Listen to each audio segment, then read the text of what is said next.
20 minutes, followed by 2 grams an hour. Then yesterday at 6 p.m., the rate was changed to 1 gram. The magnesium was given. So how many fluids has she received since? And yeah, so we will tell you the time. Okay. Do you want it? Can you just give us the time so we can test it out? Okay, it's 12 o'clock. Okay. So basically she was admitted 2 days ago at 12. No. Well, you're starting This at is based 3 p.m. on 3 p.m. Oh. Yeah. And then right now it's 12. So say it's 12 o'clock today. Oh, okay. You know she was admitted 2 days ago. But the magnesium sulfate started at 3 o'clock on the day of admission, so 2 days ago.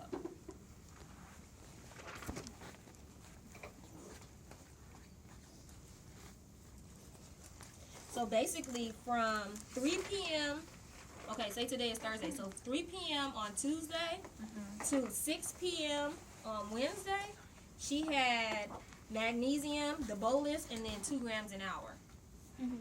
And then from 6 p.m. yesterday to whatever time it is now, I said noon, 12, yeah. she had 1 gram an hour.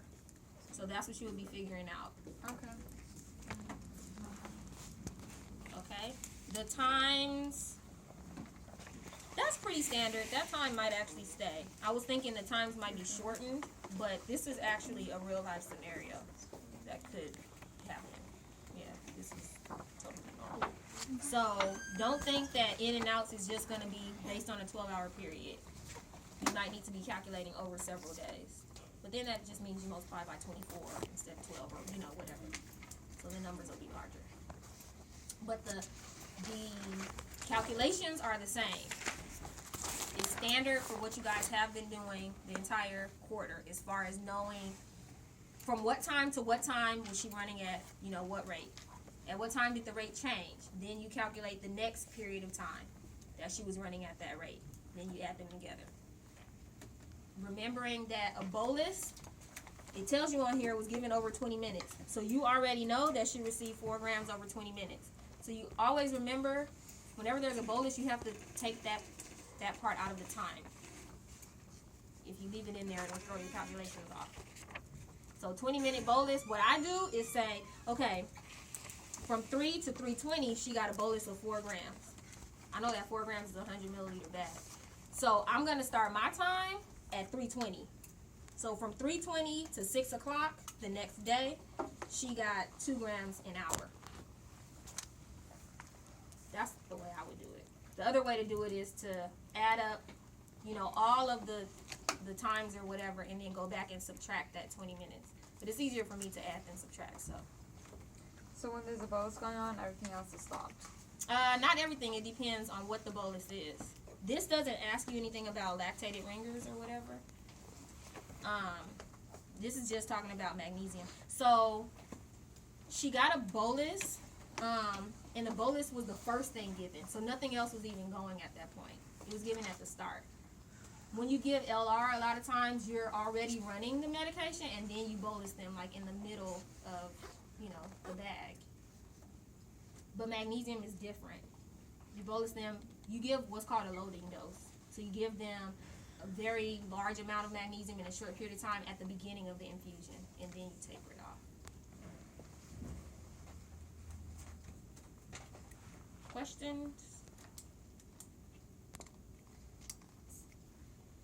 So you said, so for the first 20 minutes, she's getting the 2 grams an hour? No, for the first 20 minutes, she got 4 grams over 20 minutes. Oh, followed by, okay. And then for the, if you don't hit the exact number, do you fail the OSCE? And if you don't finish in time, you fail it. Is it 20 minutes for everything? Awesome. You 20 minutes. So, and if you fail it, you get to come back and do the same one.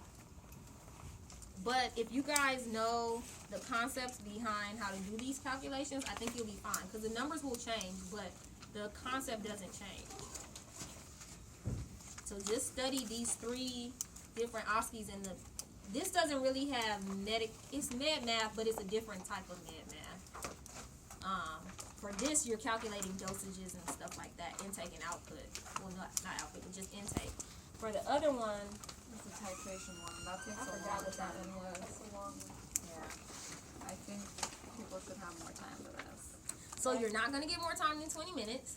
There was. Was it you, Allison? Somebody did this on the board when we went over medmath. I don't remember who it was, but they did that. What is it called that you guys learned how to do in chemistry? Dimensional analysis. Okay, they did it using that, and it works. It's really quick. What you have to do with this Pitocin thing is just that the rates change so frequently, and so if you figure out, it's not about the conversion factor, but it's more so about the, I can't think of the word, but there's a certain, once you figure out the equation, you know that there's, X milliunits to milliliters. And you can see that really quickly. Remember when I did it on the board, how it would be 1 You did it per hour. milliliter an hour was equal to 1. It was a 1-to-1 ratio. That's what I'm trying to say.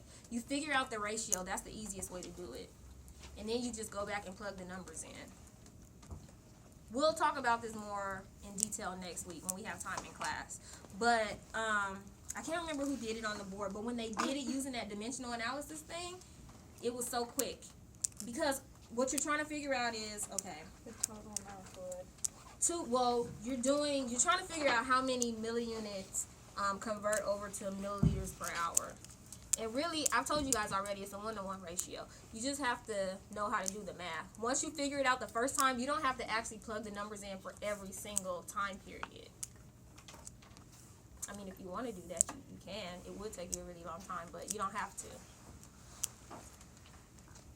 But you're saying we'll go over it. In class. Okay. When do we sign up for all? In the next few weeks, he was saying. You have 2 more weeks.